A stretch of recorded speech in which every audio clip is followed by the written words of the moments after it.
e o versículo 12. Vamos, texto que Deus colocou no meu coração para compartilhar com a igreja. Agradeço a serva de Deus, irmã Claudete, que foi o instrumento que Deus, que foi o vaso que foi usada para nos abrir essa porta para estarmos aqui nesta noite. Os demais irmãos, o pastor, servo de Deus responsável por esse trabalho, esse ministério, os demais irmãos, Deus abençoe a todos poderosamente. Quem achou o texto, diga amém. 1 Coríntios capítulo 12 e o versículo 12 diz assim o texto bíblico. A epígrafe do texto diz: a unidade dos membros do corpo, porque assim como o corpo é um e tem muitos membros, e todos os membros, sendo muitos, são um só corpo, assim Cristo também. Amém? Tomai assento, por gentileza, nesta noite tão maravilhosa, nesse culto tão maravilhoso que o Senhor tem nos dado pela sua infinita misericórdia. Aleluia a Deus. Amados irmãos, quando nós abrimos as Escrituras Sagradas, especificamente no Novo Testamento, há muitas imagens ou representações da igreja, entre elas o corpo. O corpo é uma representação da igreja que fala de unidade. Em 2 Coríntios existe uma outra representação da igreja, que é a noiva. A noiva fala de pureza. É uma representação da igreja que fala de pureza.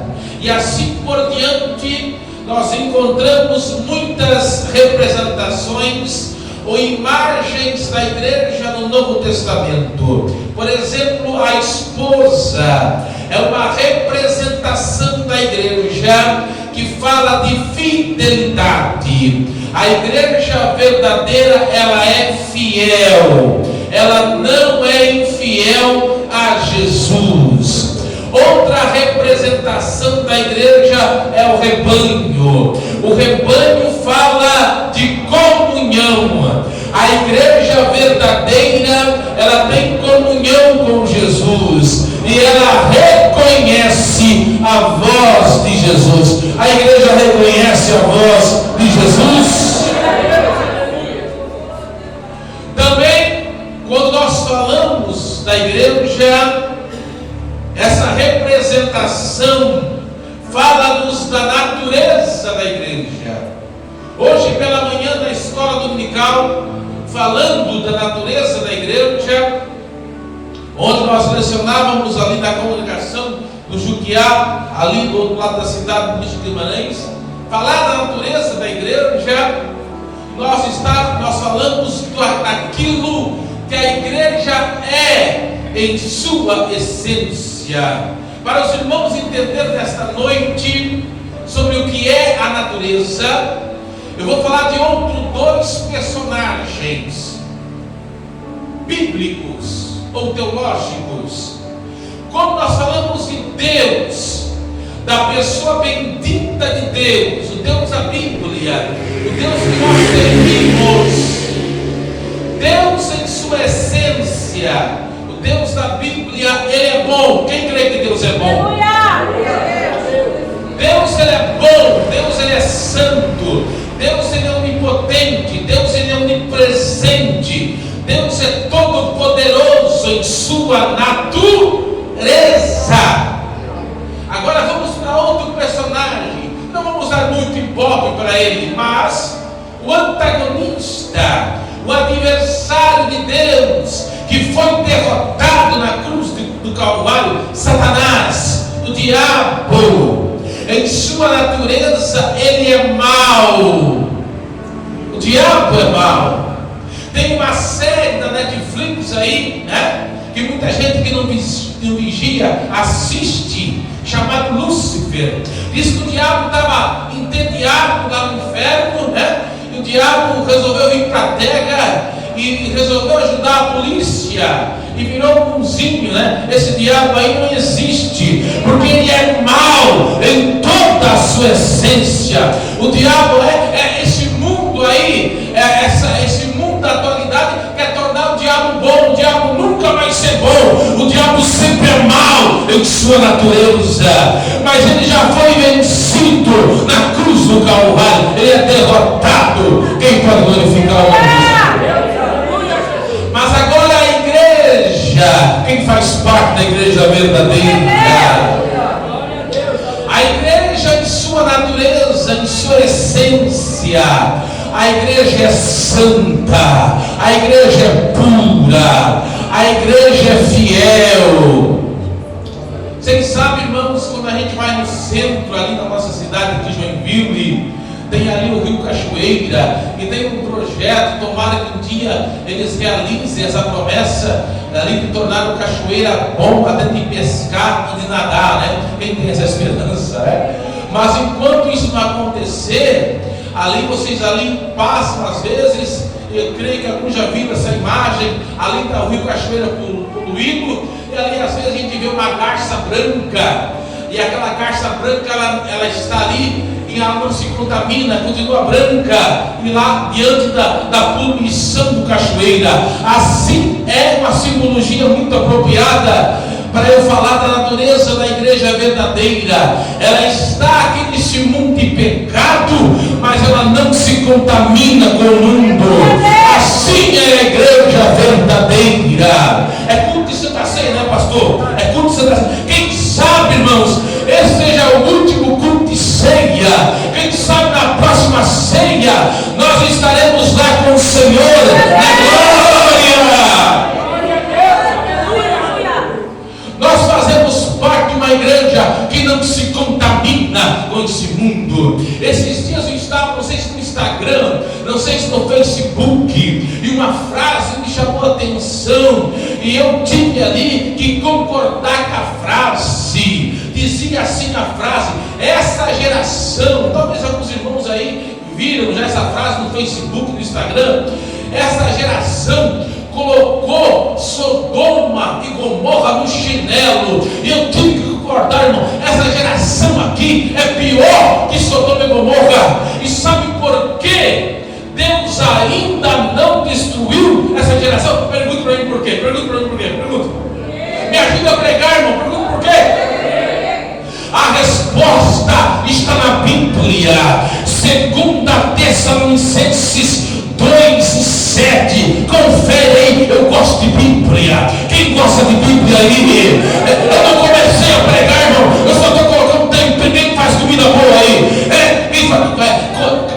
Como dizia aquele falecido repórter Marcelo Rezende, que Deus o tenha, dá trabalho para fazer, não é verdade, irmão? 2 Tessalonicenses 2:7. Quem achou, pode ler para mim aí. Quem é bom de Bíblia aí, de achar versículo? 2 Tessalonicenses 2:7. Ah lá, irmão, pode ler para mim, que tem uma voz forte aí. O que diz 2 Tessalonicenses 2:7. Alguém pode ler para mim o texto aí, irmão? Porque já o mistério da injustiça opera, somente algo que agora resiste até o que do meio seja tirado. Lê só o final, irmão. Irmã. Resiste até o que do meio seja tirado. Obrigado, serva de Deus. Somente há um que resiste até que do meio seja tirado. A maioria dos expositores bíblicos entende que esse que resiste é a igreja, é o Espírito Santo que está com a igreja, mas está chegando a hora da trombeta soar, e o Espírito, quem tem essa esperança? Quem tem? E o Espírito Santo vai levar a igreja para se encontrar com o Senhor nos ares. É por isso que esse mundo não foi destruído ainda, é porque a igreja está aqui. Quem pode glorificar, exaltar o nome daquele que vive e reina para sempre? Aleluia! Eu sinto a presença de Deus aqui. Então, irmãos, eu quero, com a graça de Esperança, de 21 de janeiro de 2024. Eu quero pregar nesta noite sobre as características da igreja verdadeira. A primeira característica, nós vamos usar, é claro, eu quero respeitar aqui, porque nós vamos participar da ceia ainda, né? Pela graça de Deus, essa noite. Vamos se fortalecer um pouquinho para caminhar mais um mês, né? O servo de Deus aqui foi usado por Deus aqui, falando sobre Elias.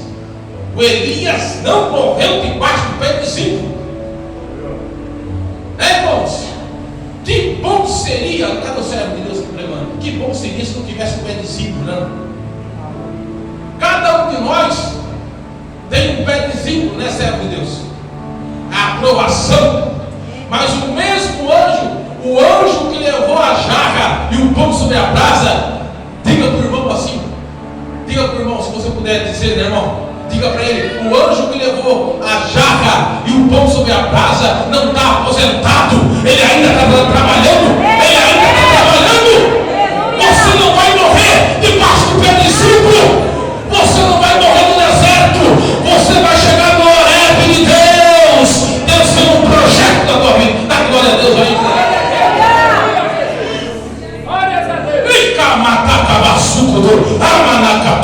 Eu vou entregar tudo aquilo que Deus colocou no meu coração. Eu atravessei a cidade, eu atravessei a Magedônia, eu não vou levar nada para casa, eu vou entregar tudo aquilo. Quem quer ouvir a revelação de Abaixo? Vamos lá. Primeira característica, vamos lá para a palavra de Deus. Quem quiser usar a Bíblia, ou fique à vontade, você está na casa do Pai, não é verdade?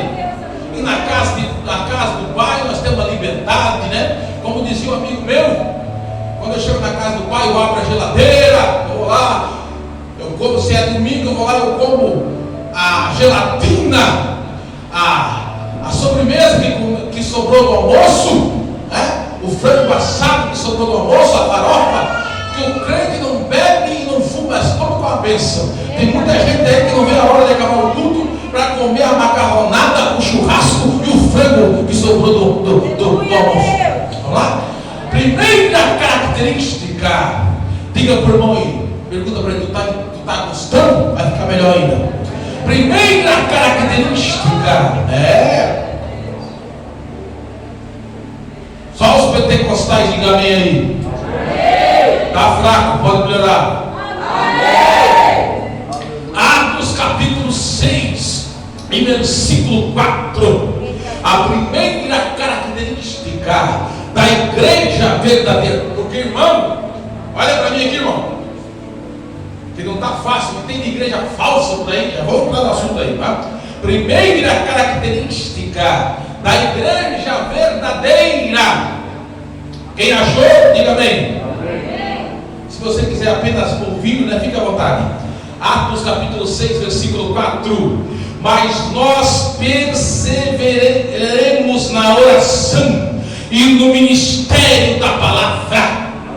Primeira característica da igreja verdadeira, ela é fundamentada na palavra de Deus.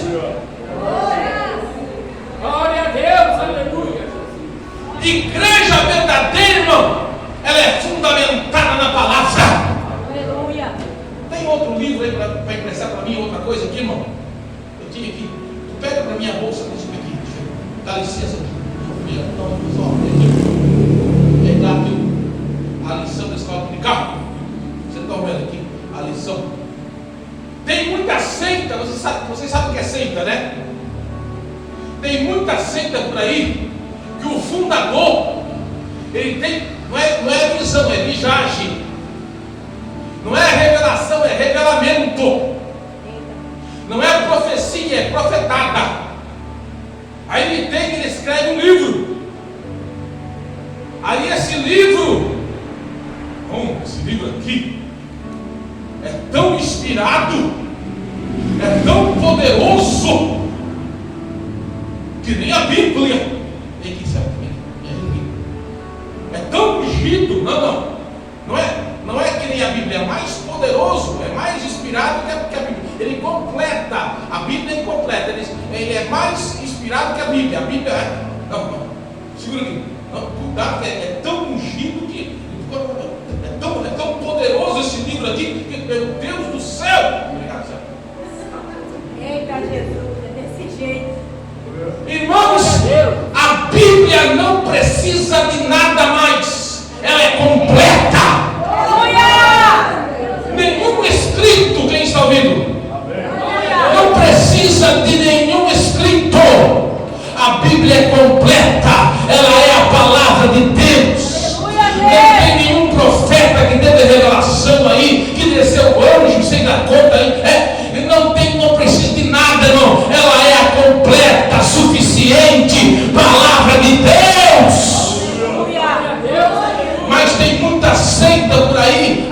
Os escritos da profetisa, o livro do anjo sem das quantas. Não, irmão, nós já temos a palavra de Deus, nós já temos a Bíblia, e ela é a suficiente palavra de ninguém pode glorificar o nome. Segura aí. Aí se um dia você, quem está ouvindo, diga amém. Quem está gostando, diga glória a Deus. Se um dia você entrar numa igreja e o camarada que estiver pregando, batendo no peito e dizer: só aqui na igreja, Jesus foi lá e já volta, não sei se só aqui nessa igreja, só aqui tem salvação, foge, dá no pé, que é seita, que é igreja falsa, pode fugir, porque é uma característica de seita, bater no peito e dizer: só aqui tem salvação, Você já foi para uma igreja assim, o camarada diz: só aqui tem salvação, sai fora. É característica de seita. Porque placa de igreja não salva ninguém. Quem salva é Jesus. Quem salva é Jesus. Quem pode glorificar e exaltar o nome daquele que vive e reina para sempre.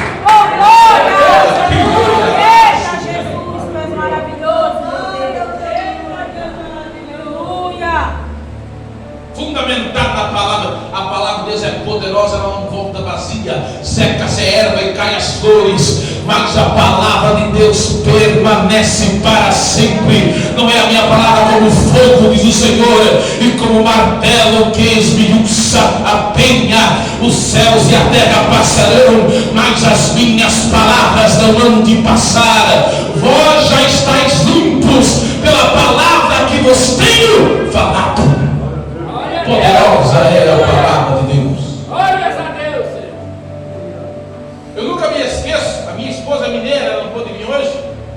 Diz que lá no estado de Minas Gerais, tem mineiro aí, e Joinville é uma cidade que tem gente, né? Eu vi com o rapaz do Uber, que deixou ele era venezuelano.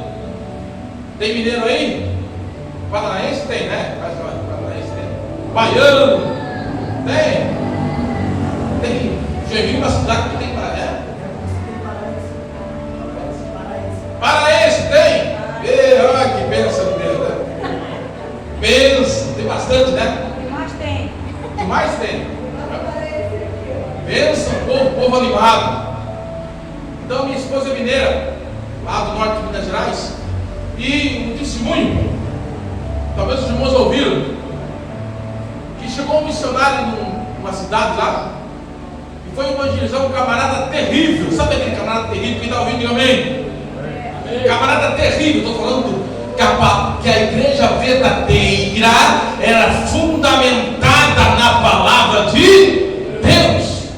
Foi evangelizar um camarada terrível e ele pegou, deu uma Bíblia, não sei se foi uma Bíblia ou Novo Testamento. Aí o camarada não falou nada, só que ele pensou: eu vou destruir essa Bíblia. Só que ele tinha uma venda, uma mercearia. Quem morou no interior sabe, né? Cidade do interior. Eu, quando era pequeno, morei numa cidadezinha pequena.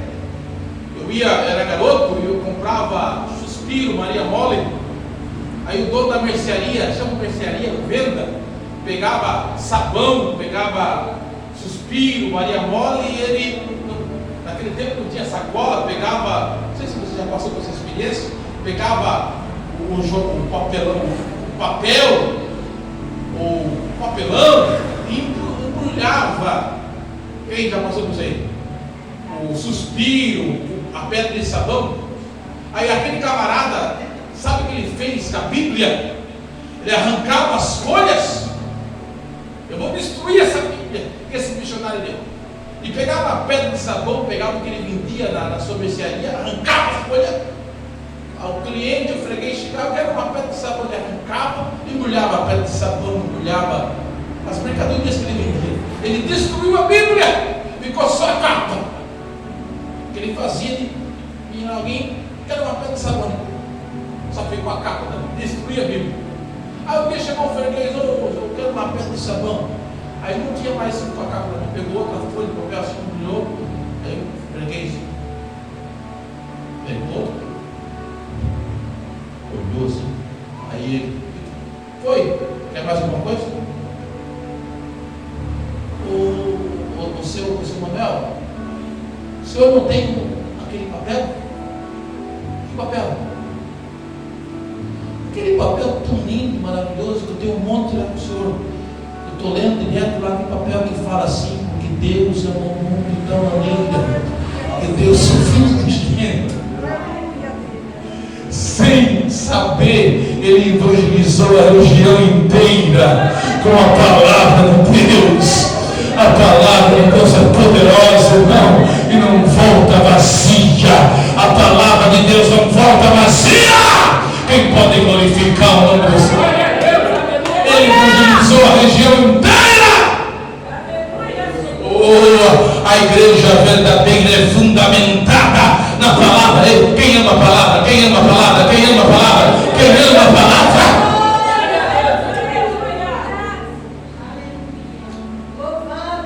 Aí tem um artista aí, não dá ibope para ela, que quer atualizar a Bíblia. Sai fora! Sai fora! Segunda característica da igreja verdadeira está lá em 1 Coríntios. Vamos ler? Quem gosta de Bíblia? Segunda característica da igreja verdadeira que vai ser arrebatada. 1 Coríntios 3:16. Ó, coisa linda, irmãos. Da igreja verdadeira, não sabeis vós que sois o templo de Deus e que o Espírito de Deus habita em vós? Sabe qual é a segunda característica da igreja verdadeira? Ela é a habitação do Espírito Santo. Ela é cheia do Espírito. Quem é cheio do Espírito Santo aí? Dá um sinal aí, dá um sinal aí, dá um sinal aí. Quem é cheio do Espírito Santo aí? Glória a Deus. Uma coisa mais linda, mais maravilhosa é ser cheio da presença de Deus. Aí eu me lembro, tem até um hino, né? Eu não vi hoje cantar, mas às vezes os irmãos cantam. Dos dois ungidos, eu para cantar vou estragar o culto.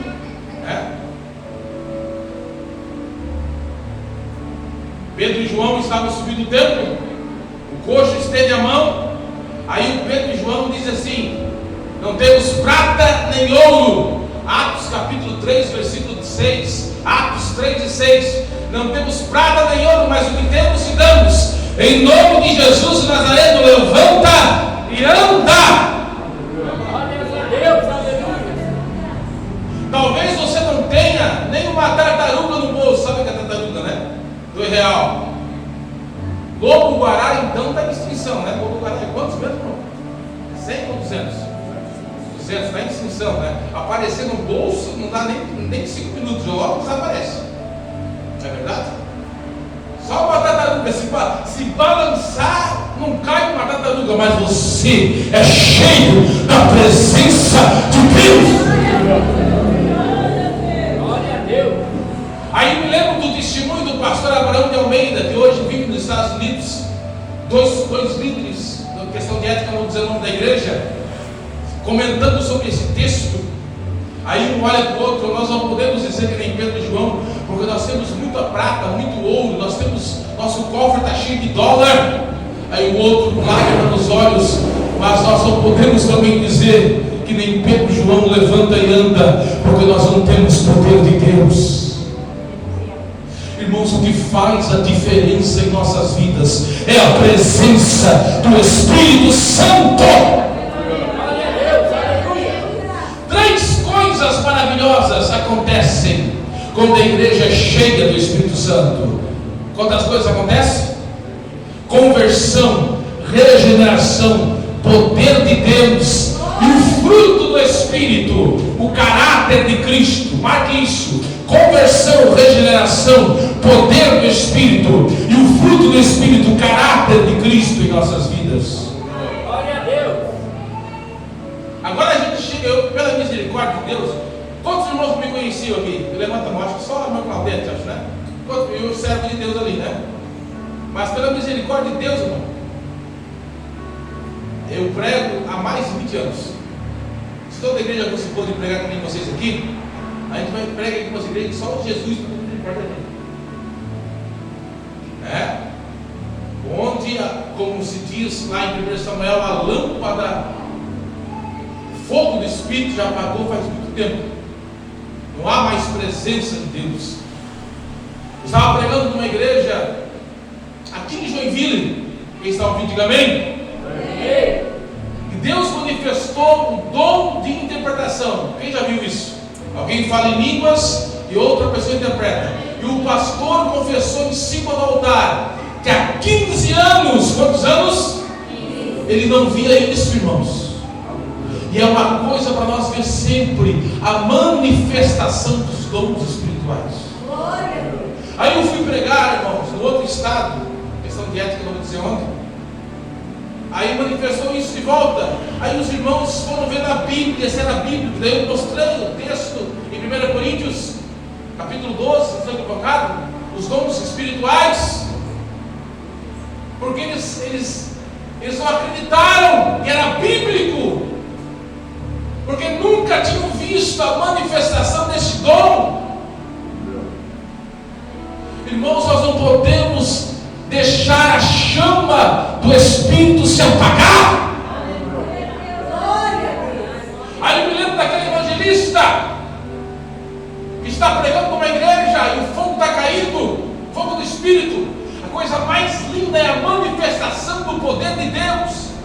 Aí tinha um pastor que ficou maravilhado, e o pastor disse: moço, eu vou te levar para pregar na minha igreja, porque a minha igreja, escuta só, quem está ouvindo, a minha igreja é tão poderosa, que faz 10 anos que não se manifesta um demônio na minha igreja. 10 anos, tão poderosa que é. E o evangelista foi, irmãos, pregar nessa igreja. Chegou lá, irmãos, a igreja era tão fria, tão gelada, que parecia Antártica e o Polo Norte juntos. O que aconteceu? Ele engoliu um mosquito, tão fria e gelada que era a igreja. Ele acabou de pregar, e o pastor Augusto Luiz Amarelo foi perguntar: o que você achou da minha igreja? Tenho duas coisas, eu vou ser sincero, para dizer para o pastor. Primeira coisa, a sua igreja é mais fria que o Polo Norte e a Antártica junto. E a segunda coisa, não fica ofendido comigo, mas sabe por que faz 10 anos que os demônios não se manifestam na sua igreja? Por que, filho? Porque eles congregam na sua igreja. Eles estão congregando aí. Porque onde não tem poder, não há libertação. Mas onde tem poder, os demônios não ficam, porque o fogo de Deus não permite. Quem pode glorificar e exaltar o nome daquele que vive e reina para sempre? A igreja verdadeira é a habitação do Espírito Santo. Não podemos deixar o fogo do Espírito se apagar.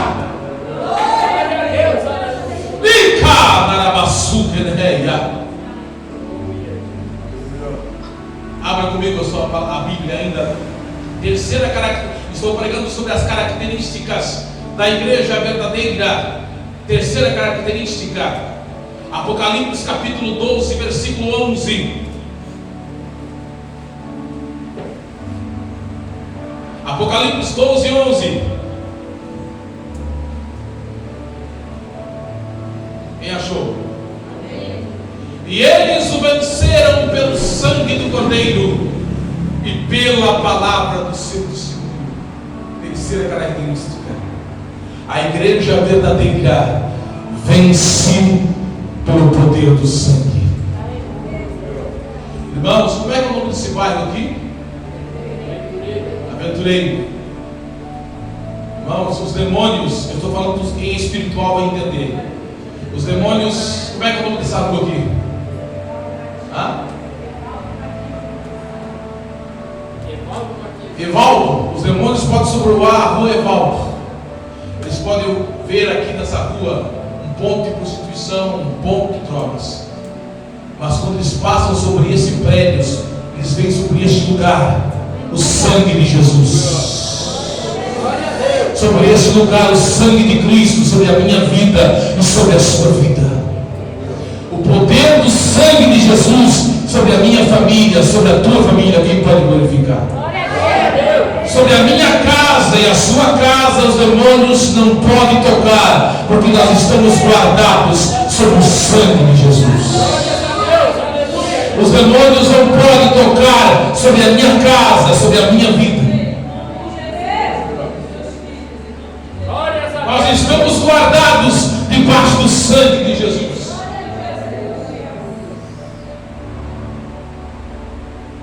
Glórias a Deus, aleluia. Eu sou do tempo do disco de vinil. Quem é desse tempo aí, irmãos? Quem pegou o tempo do disco de vinil? Tinha um testemunho antigo, tu pegou também? Eu sou da década de 80, irmãos, né? Década de 90. E minha mãe tinha uma coleção de disco antigo. E tinha um testemunho de um pastor. Eu gostava de ver testemunhos antigos. Esse pastor contava que ele estava numa igreja. O testemunho era o poder do sangue de Jesus. Eu queria encontrar esse disco de volta. Ele estava pregando numa igreja, no interior, na roça. Escute, quem está ouvindo, diga amém. E se manifestou-se o demônio, e ele expulsou o demônio. Só que parece que era luz lampião naquela época. Isso foi bem antigo. E depois de terminar o culto, ele tinha que ir para casa. Só que era uma roça, campo. Ele tinha que atravessar caminho de roça. Quem morou no interior sabe disso, né? Sozinho. E ele andando naquela mata, naquele caminho de roça, ele viu assim na escuridão, ao longe, ele viu um sujeito alto. Depois de expulsar o demônio daquele culto, né? Aquele culto de libertação, ele viu um sujeito alto, com um chapelão na cabeça. Ele ficou meio, esse sujeito, ele pensou que era um vaqueiro, um peão, um fazendeiro, alguém, né? O sujeito da roça, alguém ali. Ele passou por ele. Quem está ouvindo? Quem está ouvindo? Ele passou por aquele sujeito e disse: boa noite. Quando ele passou, ele ficou arrepiado, ele ficou com medo de sentir uma coisa ruim. Quando ele passou por aquele sujeito alto, mais ou menos 1,90 de altura, ele passou por ele. Dizia aquele pastor no testemunho a poder do sangue de Jesus. Ele passou, disse boa noite. Quando ele disse boa noite, aquele sujeito com a voz horrível assim disse: boa noite que nada. Lá na igreja você me expulsou, mas aqui na escuridão, nesse lugar deserto, é só eu e você. Era o demônio que expulsou. Glórias a Deus, aleluia. E pegou ele e começou a rodopiar com ele pelo ar. Mas o Espírito Santo que estava lá e está aqui nessa noite, quem está ouvindo a sua voz? Disse no ouvido dele: clame pelo poder que há no sangue de Jesus. E ele disse: há poder no sangue de Jesus. E quando ele clamou, na mesma hora sumiu. E ele triunfante chegou em casa, glorificando-no. Por quê? Porque nós vencemos pelo sangue de Jesus. Irmão, nós somos mais do que vencedores pelo poder que há no sangue de Jesus. E todos os demônios caem pelo poder que há no sangue daquele que venceu na cruz do Calvário. Alguém pode glorificar e exaltar o nome do Senhor Jesus. Glórias a Deus. A igreja vence pelo poder que há no sangue de Jesus. Agora deixa eu terminar, irmãos, porque as horas avançam e eu não quero cansar os irmãos, porque sei que amanhã eu aprendi uma coisa nesses 20 anos, irmãos. É melhor deixar os irmãos com fome do que enfadar. Sabia disso? É melhor deixar com fome do que enfadar. Apocalipse 22, 17. Com isso eu termino. Apocalipse 22, 17. Eram 5 características, mas eu vou resumir para 4, para não enfadar os irmãos. Apocalipse 22, 17. E o Espírito e a esposa dizem: vem. E quem ouve, diga: vem. E quem tem sede, quiser, tome de graça da água da vida. Que característica da igreja verdadeira é essa, irmãos? A igreja verdadeira, ela tem esperança do arrebatamento. E deixa eu comentar aqui, irmãos. Quando Israel, ou melhor, quando Judá voltou do cativeiro, tinha mais ou menos 3 milhões de judeus na Babilônia. Quantos judeus tinha na Babilônia? Sabe quantos voltaram sob o comando de Zorobabel e o sacerdote Josué para Judá em 539 a.C.? Sabe quantos voltaram? Em 3 milhões? Sabe quantos? Pergunta para mim quantos voltaram. 50 mil. Eu não sou bom em matemática, mas eu rodei 3 anos em matemática. Mas não dá nem 10%, sim ou não? 3 milhões e 50 mil. Agora, por que tão poucos voltaram? Babilônia é símbolo do quê? Do mundo. Muitos judeus, eles tinham prosperado na Babilônia. Jerusalém é símbolo do que na Bíblia? O quê? Céu. Quando surgiu o edito de Ciro para voltar para Jerusalém, muitos não quiseram, preferiram, escolheram ficar na Babilônia.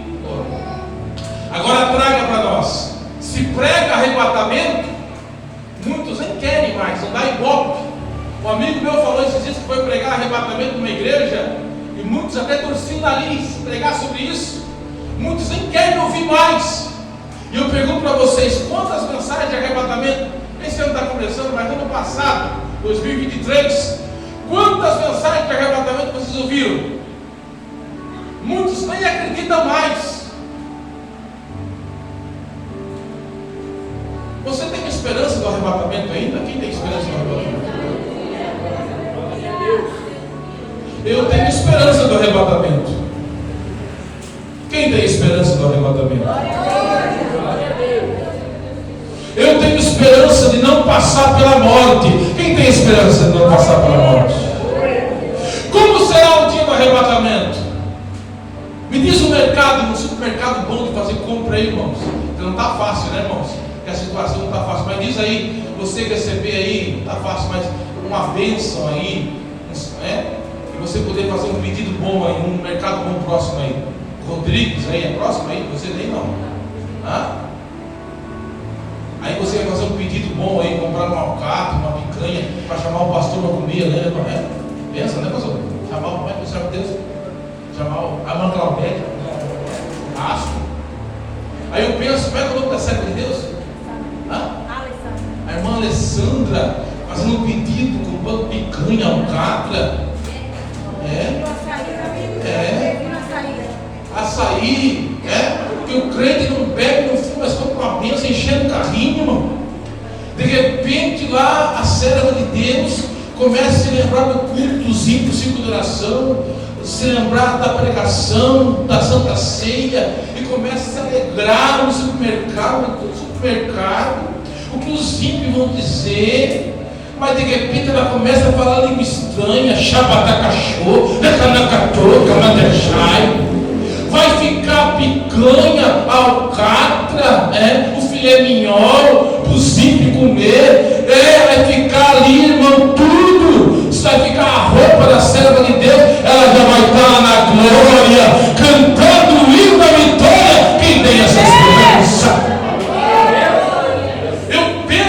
Quem trabalha na Tupi aí, quem trabalha na empresa, quem trabalha na Tupi, trabalha na Consta, na Embraco aí, eu penso servo de Deus indo de carro, dirigindo, pensando no culto de madrugada, que culto abençoado, aquele culto, a Santa Ceia, a palavra do servo de Deus, bem-vindas lá no símbolo, né? Eu pensando no culto, de repente ele começa a falar língua montanha, ele para no sinaleiro, ele para ali, de repente o motor aqui, olha, aquele é doido. Aí de repente, irmão, fica o carro, fica a roupa, o macacão, e não vai ter anjo para dirigir carro, e ele já vai estar na glória, cantando o hino da vitória. Eu penso um crente trabalhando lá na Tupi, irmão, lá no quebra de canal, não sei se tem quebra de canal, né? Lá naquela, não é fácil, só quem ele tem que ser corajoso para trabalhar lá. De repente o encarregado vai procurar, vai encontrar só um crachá, um macacão, não vai encontrar mais ele, vai estar lá nas pontas do. Quem tem essa esperança? Quem tem essa esperança? Aí se for no culto domingo, não, vai encontrar esses bancos vazios e não vai ter mais culto aqui, só vai estar os desviados que tiveram oportunidade, mas não quiseram, irmão, porque nós vamos estar lá cantando o hino da vitória. Quem tem essa esperança, irmão? Pode ser hoje, pode ser amanhã. Nós não podemos perder a esperança do arrebatamento. A igreja verdadeira tem a esperança do arrebatamento. Se coloque de pé. Amaguinha na raba.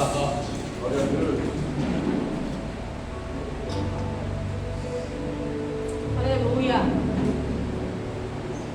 Eu cresci ali no Ademar Garcia, irmãos, na Assembleia de Deus. Hoje tem uma igreja bonita, mas na época que eu era garoto, lá em 86, 87, era uma igreja de lona. Aí no culto de Santa Ceia como esse, quem está ouvindo, diga amém. Com isso eu termino. Eu prometo que eu termino agora. Aí tinha umas adolescentes, olha como era a igreja naquela época, de geral, uma forma geral. Aí o pastor, o dirigente, acho que nem vivo está mais agora, falando: olha, se Jesus voltasse agora, quem está animal aí vai ficar. Aí quando ele estava pregando, a luz acabou, irmão, e as duas adolescentes estavam animadas, uma tinha brigado, e na mesma hora, pum, acabou a luz. E elas pensaram que era Jesus que tinha voltado. Mas para quê, irmão? Uma cigarroça, não quero ficar. Mas a luz, sabe quando a luz acaba, ela volta, ficou 2 minutos, e a luz voltou, ela disse: meu Deus, eu fiquei, uma agarrada na outra. Era o sentimento, irmãos. Era assim, todo culto era. Quem pegou essa época? Era todo culto, era isso. O sentimento, toda a pregação era a volta de Jesus. Hoje a igreja verdadeira olha para o céu e diz: Maranata, Maranata, Maranata, Maranata, ora vem, Senhor Jesus. Mas eu vou dizer uma coisa agora. Tem dias que você diz assim: mas Jesus, espera um pouquinho. O meu pai, a minha mãe, o meu esposo, a minha esposa, se o Senhor voltar, ele vai ficar. Não é verdade? E tem outros dias que você diz: volta logo, Jesus, volta hoje. Não é verdade? Quem tem parente desviado aí? Eu senti de Deus nesta noite de fazer um clamor por aqueles que estão lá no mundo. Porque você sabia que o número de desviados é maior do que aqueles que estão na igreja? Quem sabia disso? Os conhecedores que não estão na igreja. A palavra desviado é uma palavra forte. Os fracassados, aqueles que estão lá fora, mas não têm força para estar aqui dentro. Vamos levantar um clamor por essas pessoas que queriam estar aqui, mas não têm forças, estão acorrentados lá, mas há poder no nome de Jesus para quebrar toda a cadeia. Quem crê nisso? Quem crê nisso? Então vamos orar agora. Vamos ver quem crê no poder da oração. Quem crê no poder da oração? Eu já vou fazer uma oração aqui. Primeiro, tem alguém para Jesus nessa noite? Tem alguém que quer aceitar a Cristo como Salvador? Agora eu queria também fazer a oração para você representar alguém da sua família que está dizendo. Se você quiser, vem à frente, vamos orar. Para você representar alguém da sua família que está afastado. Levante sua mão. Você quer representar alguém da sua família que está afastado? Levante sua mão. Vamos orar agora? Alguém que você sabe que se Jesus voltasse hoje, ele ficaria. A Bíblia diz que a oração feita por um justo pode muito em seus. Vamos orar? Quem crê no poder da oração? Vamos orar? Vamos orar. Senhor Deus, nesta noite, 21 de janeiro de 2024, neste culto, neste momento, Pai, nós levantamos um clamor, pregando sobre a igreja verdadeira, e uma das características é sobre a esperança do arrebatamento. Nós sabemos, Pai, que muitos estão afastados, e os teus filhos estão com as mãos levantadas, orando por aqueles que estão lá fora, Pai, que estão acorrentados. Muitos não têm força para voltar, estão desviados, estão fracassados. Quem sabe é o pai, a mãe, o irmão, o esposo, a esposa. Deus, eu na minha família também tenho pessoas que estão afastadas. Por exemplo, é meu pai que não tem força para te servir, Senhor. Deus, eu apresento ele. Deus, tenha misericórdia, Senhor. Quebra as cadeias.